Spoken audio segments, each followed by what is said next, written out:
রমজান স্বাগত র্যালি আয়োজন করেছে। আজকে আমরা এই র্যালির মাধ্যমে মুসলিমবাসীকে জানাচ্ছি পবিত্র মাহে রমজানের শুভেচ্ছা, আহলান সাহলান মাহে রমজান।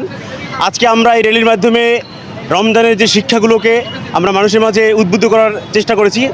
এই রমজানের র্যালির মাধ্যমে আমরা মানুষকে জানাতে চাচ্ছি, আপনারা এই রমজান মাসে নিয়মিত নামাজ আদায় করুন, নিয়মিত রোজা রাখুন, দিনের বেলা হোটেল রেস্তোরাঁ বন্ধ রাখুন, সকল ধরনের খারাপ কাজ, অশ্লীল কাজ থেকে আপনারা বিরত থাকবেন।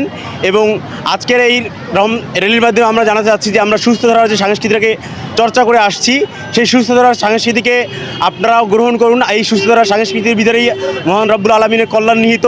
সুতরাং এই যে ধারার যে আমরা চর্চা করছি, আমরা যে আজকে শিশু শিল্পীদেরকে নিয়ে এখানে একত্রিত হয়েছি, এর মাধ্যমে আমরা যে বার্তাটা দিতে চাই যে আপনারা সবাই ইসলামের ছায়াতলে আসুন, ইসলামের ছায়াতলে এসে সুন্দর যে সংস্কৃতি, ইসলামিক সংস্কৃতি, সেই সংস্কৃতিকে গ্রহণ করুন। এর ভিতরে আপনাদের সকলে কল্যাণ রয়েছে। আমাদের বার্তা এটুকুই।